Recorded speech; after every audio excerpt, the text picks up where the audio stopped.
My name's Jennifer Larson, and I turned 35 last Tuesday. I didn't expect a parade or anything, but I thought maybe my mom or my sister would at least send a text or call, something to say they remembered. Nothing came. Not a single message, not even one of those group chat emojis that passes for effort these days. The day dragged on: work at the furniture store, a quick coffee run home to a quiet apartment. I went to bed thinking that was it, just another Tuesday. Then, at 6:47 a.m. the next morning, my phone buzzed. I was half asleep, fumbling for it, expecting a spam email or some delivery update. Instead, it was a bank alert. $11,000 charged to your account. Paradise Travel Co. Thank you. I froze, staring at the screen, my thumb hovering over the notification. $11,000. I hadn't booked anything. I hadn't even taken a vacation in 3 years. My heart started pounding as I opened the app, the details loading one by one. Luxury resort package, Hawaii.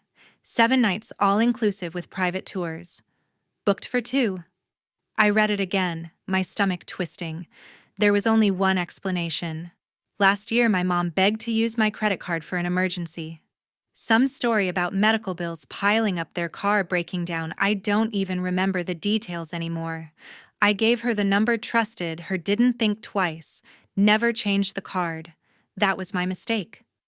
I called the travel agency, waited on hold for 15 minutes, my hands shaking. The agent confirmed it was booked under my mom's name. No hesitation, no apology, just her name, tied to a trip I wasn't invited to. I didn't call her. I didn't text my dad or my sister. I went straight to the bank's website, reported the charge as unauthorized, canceled the card, and ordered a new one. Then, just to make it clear, I opened my payment app and sent my mom $1. In the note, I typed 2 words: transaction declined. I attached a screenshot of the canceled booking, hit send, and waited. If this hits close to home, hit that subscribe button and drop a comment about your own family drama. Trust me, you're not alone, and I'm just getting started. It was barely 8 a.m., the Portland morning traffic crawling along my hands, gripping the steering wheel tighter than usual. I needed answers, needed to know exactly what my mom had done. The bank app had already shown the charge, $11,000 for a luxury trip to Hawaii, but I wanted someone to look me in the eye and confirm it wasn't a mistake. At the bank, I sat across from a teller named Karen, her name tag slightly crooked. I slid my ID and card details over the counter, explained the charge, and watched her type away. "Let me pull this up," she said, her voice calm, almost too calm for what I was feeling. A few clicks later, she looked at me, her expression shifting. The charge was made online, booked through Paradise Travel Co. It's tied to a reservation under Margaret Larson, my mom. No surprise there, but hearing it out loud made my chest tighten. I asked if there was any way to reverse it. Karen nodded, said it was flagged as unauthorized since I'd reported it yesterday. "We've already canceled the transaction," she said. "The funds will be back in your account in 3 to 5 days. I exhaled, but it wasn't relief. It was anger, sharp and heavy. "Can you close the card?" I asked, "and make sure no one else can use it?" She walked me through the steps, issued a new card, and by 9:15 it was done. My mom's access was cut off, and I felt a flicker of control for the first time in 24 hours, but I knew it wasn't over. I sent her a text, short and direct. "Why did you book a trip with my card? Call me." No response. Not even a read receipt. I sent the same to my dad. Nothing. The silence was louder than those missed calls. By noon, I was back at my apartment, pacing the living room, my phone still quiet. Then came a knock at the door, sharp, insistent, like someone who didn't plan on leaving. I opened it, and there they were, my mom and my dad, standing on my doorstep. My mom's arms were crossed, her lips pressed tight, like she was the one wronged.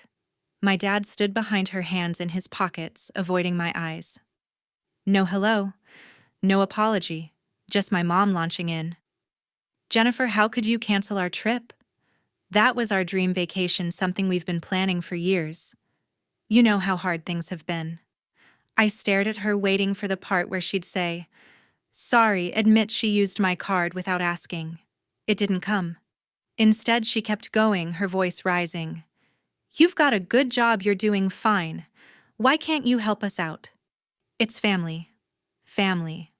That word hit me like a slap. I'd been paying their car insurance for months, covering their groceries when they forgot to budget. And now this, I cut her off, my voice steady but cold. You used my card for $11,000 without asking. That's not helping family, that's taking advantage. My dad finally spoke, his voice low, almost pleading. Jen, we didn't think you'd mind. We were going to pay you back. I almost laughed. Pay me back. With what they hadn't worked in years, living off retirement checks and whatever I gave them. I asked them when they planned to tell me. My mom's face hardened. We were going to talk about it after the trip. You're making this bigger than it needs to be. That was it. I'd heard enough. You need to leave, I said, pointing to the door. Now. They didn't move at first. My mom opened her mouth, probably to argue, but I held up my hand. I'm done. Out. My dad tugged her arm, muttering something I couldn't hear, and they finally left. I shut the door, leaned against it, my heart racing. I felt betrayed raw, like everything I'd done for them meant nothing. I'd given them so much money, time, trust, and they'd thrown it back in my face. I sat on the couch staring at the wall, trying to make sense of it. How did it get to this? Then my phone buzzed. A text from my sister. I hadn't heard from her in days, not since before my birthday. I opened it, expecting maybe an explanation, maybe her taking my side. Instead, it was one sentence. You're going to regret this. My stomach dropped. Melissa wasn't just upset, she was threatening me. And I knew right then this was about to get worse. The next day, I woke up to a notification ping on my phone. I thought maybe it was my mom finally ready to explain herself after I kicked her and my dad out. But it wasn't. It was an Instagram alert. My sister Melissa had posted a story and I was tagged. I opened it and my heart sank. There, in bold text over a photo of her looking sad, were the words, "Some people care more about money than family. You know who you are, Jennifer." The comments were already piling up, cousins, family, friends, even people I hadn't talked to in years chiming in with, "That's awful," or "How could she?" I scrolled through, my hands shaking, each comment like a punch. Ungrateful daughter? Selfish? What kind of sister does that? I didn't respond. I couldn't. My phone kept buzzing with texts, not just from random relatives, but from coworkers, neighbors, people I thought were on my side. One from my cousin Emily hit hard. "Jen, I can't believe you'd let your parents down like this. They need you." Another from a family friend.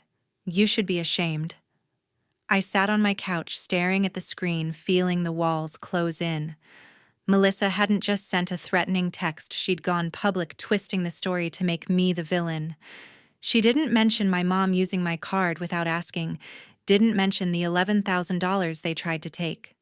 She'd painted me as the one who abandoned them, and people believed her. I wanted to call her, scream that she had no right, but I knew that's what she wanted, a reaction, something to twist further. Instead, I drove to a coffee shop near my store, needing to clear my head. That's where I ran into Daniel, my boyfriend. We'd been together for a year, but I hadn't told him much about my family drama, not yet. He was sitting at a corner table working on his laptop, his bank ID badge still clipped to his shirt. When he saw my face, he closed the screen and stood up. "Jen, what's wrong?" he asked, his voice soft but urgent. I didn't want to unload, but it all came spilling out: the card, the trip, my mom's excuses, my dad's silence, Melissa's text. Daniel listened, his jaw tightening with every word. When I showed him the Instagram post, he shook his head. "They're manipulating you," he said. "This isn't about family, it's about control. They're mad you stood up for yourself." I'd never thought of it that way. My whole life I'd been the one keeping things together, paying their bills, fixing their messes. But Daniel's words hit me hard. They weren't grateful. They were using me. He leaned forward, his voice steady. "Jen, you need to check everything. If they used your card, what else are they touching? Do you have any shared accounts? My stomach twisted. I'd almost forgotten about the savings account. Years ago, when I started working, my mom convinced me to open a joint account with her and my dad for emergencies, she said. I'd put money in every month thinking it was safe, thinking we were building something together.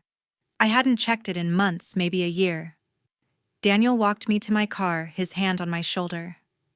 Go to the bank now, he said. Don't wait. I drove straight there, my mind racing.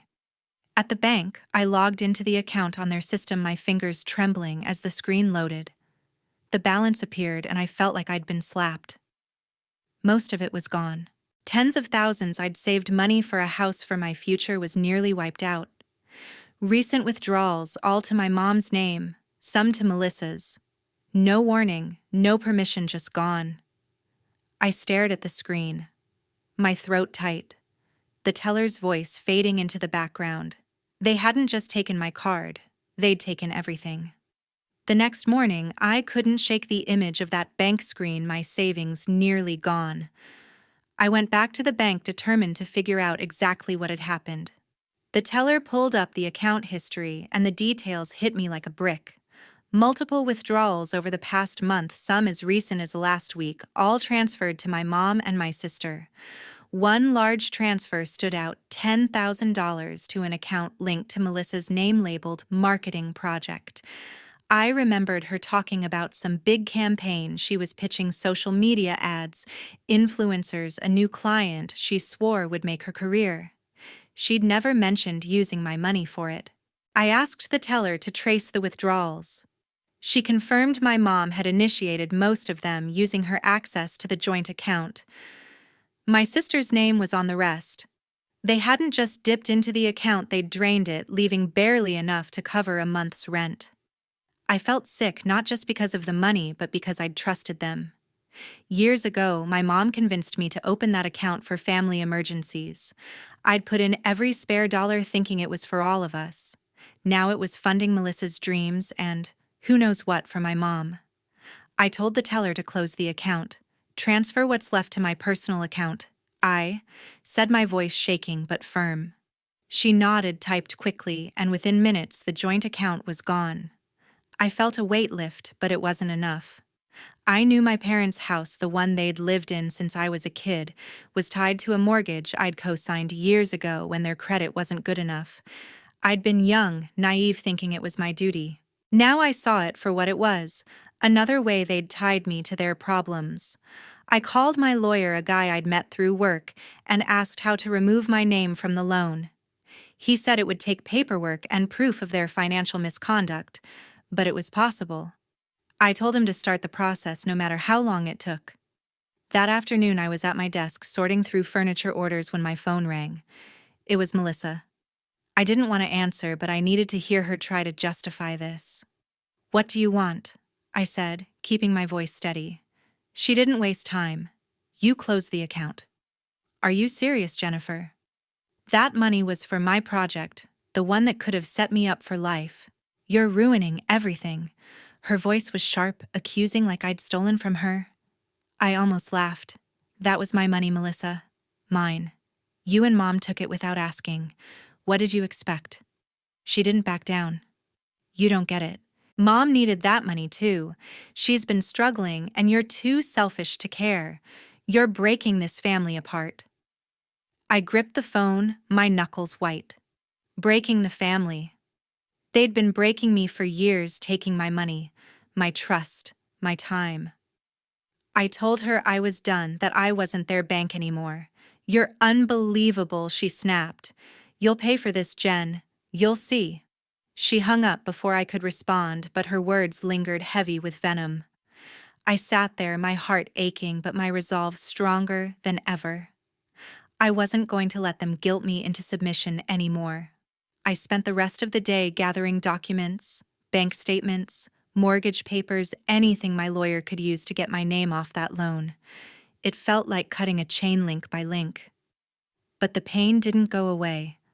Every time I thought about my mom and Melissa, I saw their faces, heard their excuses, and it hurt. They were my family. The people I'd grown up with, laughed with, cried with, and now they were strangers who saw me as a paycheck. I pushed the thought away, focusing on the paperwork, on taking back control. By evening, I was at the furniture store locking up for the night. The parking lot was quiet, the streetlights just starting to glow. I was halfway to my car when I heard footsteps behind me. I turned, and there they were, my mom and my dad standing in front of the store, their faces lit by the neon sign. My mom's eyes were narrow, her arms crossed. My dad looked tired, but he didn't say a word. I froze my keys in my hand, knowing this wasn't going to be a conversation, it was going to be a fight. My mom stepped forward, her voice sharp, cutting through the evening air. "Jennifer, you've gone too far," she said, her arms still crossed, her eyes locked on mine. "Taking your name off our house loan. Do you know what that does to us?" My dad stayed silent, his hands in his pockets, but his presence felt heavy, like he was backing her up without saying a word. Before I could respond, another car pulled up.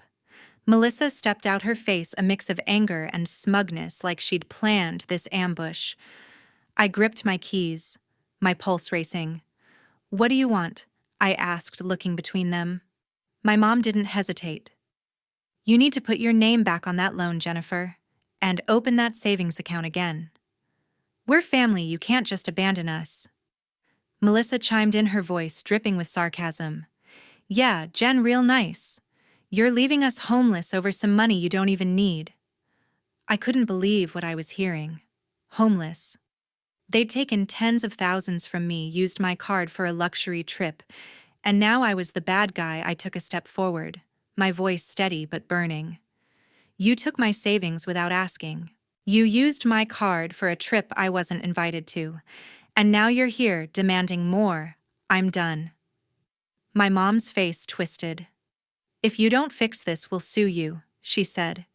"You signed that loan, you're responsible." Melissa nodded, crossing her arms. "You think you can just walk away? We'll make sure everyone knows what kind of daughter you are." My dad finally spoke, his voice low. "Jen, just do the right thing. For us." I felt the anger boil over, years of their demands flashing through my mind, every bill I paid, every emergency I covered, every time I put their needs above mine. I wasn't going to let them bully me anymore. "You want to sue me?" I said, my voice loud enough for a passing employee to glance over. "Go ahead. I've got proof of everything you've done." I turned and walked to my car, their voices following me, shouting about family and loyalty. I didn't look back. That night, I sat at my apartment, my laptop open. Melissa's Instagram post was still up, racking up comments from people who didn't know the truth. I'd stayed silent too long, letting them control the narrative. Not anymore. I opened my own Instagram, took a deep breath, and started typing. I posted screenshots, bank records showing the withdrawals from my savings, the canceled travel charge emails from my lawyer about the loan. I kept it simple. This is what my family did. They took my money, lied about me, and now they're threatening to sue. I'm done being their bank. I hit post, my hands shaking, but my heart lighter than it had been in weeks. By morning, my phone was buzzing again, not with hate, but with support. Friends from work, old classmates, even strangers had seen my post. Comments flooded in. "That's awful, Jen, you don't deserve this. Your family's out of line. Stay strong." Someone shared it to a local Portland group and it spread. People started tagging Melissa, calling her out. Her post, once full of sympathy, now had replies like, "You stole from your sister and shame on you." My mom's name came up too, with people I didn't even know saying they'd seen this kind of thing before. The tide had turned, and for the first time I felt like I wasn't alone. I was at the store the next day, rearranging a display, when my phone rang. I expected another call from a cousin or a friend, but the caller ID showed my bank. My stomach dropped. I answered, and the voice on the other end was calm, professional. "Ms. Larson, we need to discuss the mortgage loan tied to your parents' property." I froze, the phone pressed to my ear, knowing whatever came next was going to change everything. The representative's voice was clipped, professional, but every word felt like a stone dropping in my stomach. Ms. Larson, your parents' mortgage is in default, she said. They've missed 3 payments and a foreclosure notice has been issued. Since your name was recently removed from the loan, we need to confirm you're no longer liable. I exhaled the weight of their financial mess, no longer mine, but the relief was bittersweet. That house, the one I'd grown up in where I'd played in the backyard, celebrated holidays, was slipping away because of their choices. I confirmed my withdrawal from the loan, thanked her, and hung up my hands, trembling. I drove home in silence, the city lights blurring past. My phone buzzed relentlessly, texts, voicemails, missed calls from my mom, my dad, and Melissa. I didn't open them. Their voices, their excuses were the last thing I needed. By the next morning, I heard through a mutual friend that Melissa's big marketing deal had fallen apart. Her client, some startup founder, had seen the Instagram backlash after my post. People had flooded her comments, calling out her lies, her greed. The client backed out, saying they couldn't work with someone who'd lost all credibility. Melissa's dream project, the one she'd drained my savings for, was dead. Part of me wanted to feel vindicated, but instead, I just felt hollow. She'd brought this on herself, but she was still my sister. Their attempts to reach me didn't stop. My mom left voicemails, her tone shifting from angry to pleading. "Jennifer, we're losing everything. Please talk to us." My dad sent texts, short and vague. "We need to fix this, Jen." Melissa's messages were sharper, accusing me of ruining her life. I deleted them all one by one, my finger hovering over each notification before letting it go. I'd spent years answering their calls, bailing them out, believing their promises.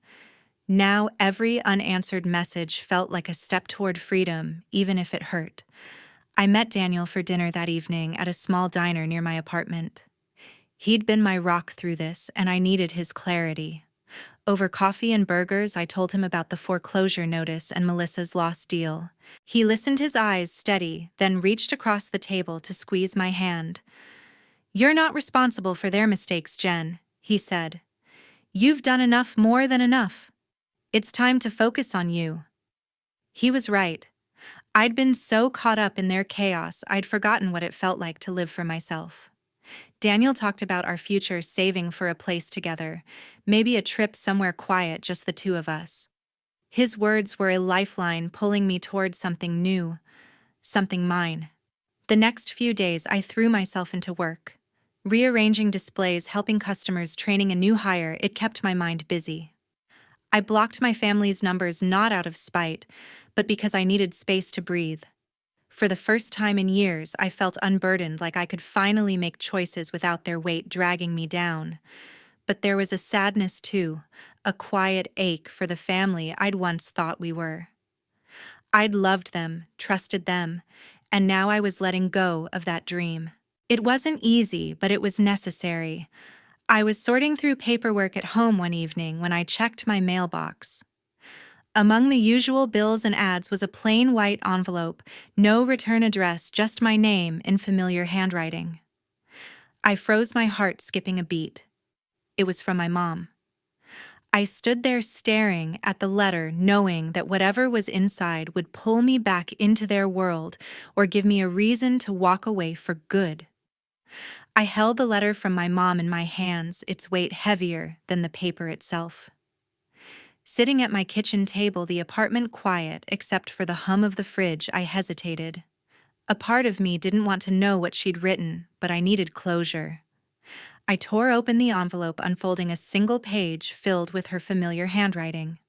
She didn't apologize.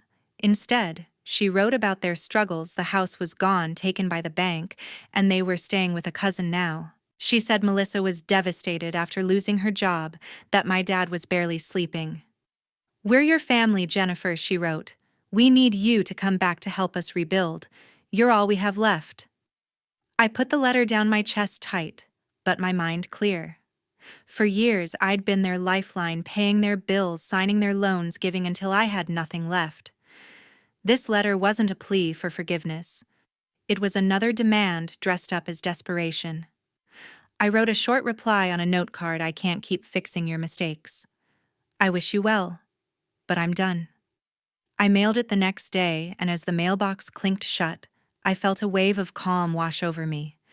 I'd made my choice, and it wasn't about anger anymore. It was about protecting my own peace. Life started to feel different after that. Daniel and I began planning our wedding, keeping it small just the way we wanted. We chose a quiet park in Portland with a little gazebo surrounded by trees. On the day, I wore a simple white dress, nothing fancy, and Daniel stood there in a suit, grinning like he'd won the lottery. Our friends from work and a few close neighbors filled the chairs, their smiles warm and genuine. As we exchanged vows, I felt something I hadn't in years: happiness, pure and unburdened. Daniel promised to stand by me to build a life together, and I believed him. When we kissed, the small crowd cheered, and for the first time I felt truly free. I heard bits and pieces about my family through others. The house was officially foreclosed, sold off to cover their debts.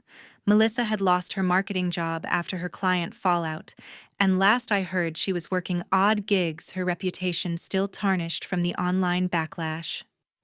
My parents, now living with relatives, had become the talk of their small circle, not for their charm, but for how they'd treated me. People who once sided with them now kept their distance, their sympathy worn thin. I didn't feel joy at their downfall, but I didn't feel guilt either. They'd made their choices just as I'd made mine. The biggest lesson I took from all this wasn't about money or betrayal, it was about boundaries. I'd spent so long believing family meant sacrificing everything that love meant saying yes to every demand. But I learned that protecting myself wasn't selfish. It was survival. Setting boundaries didn't mean I stopped caring. It meant I started valuing my own happiness. I wasn't just a daughter or a sister. I was Jennifer with dreams, goals, and a life to live. That realization gave me confidence I'd never had before. Now Daniel and I are building something new. We're saving for a house one we'll choose together, not tied to anyone else's mistakes. I'm still running my furniture store, and it's doing better than ever. New customers, new designs, new possibilities. I don't talk to my family anymore, and while that leaves a quiet ache, sometimes I know it's for the best. My life is mine now, not a series of debts I owe to people who never valued me. To everyone who's listened to my story, thank you. It means the world to share this and know you're out there hearing me. If my journey resonates with you, or if you've ever had to set boundaries to find your own peace, I hope you'll share your thoughts below. And if you want to hear more stories like this, please hit that subscribe button. It keeps this channel going. And I'm so grateful for every one of you.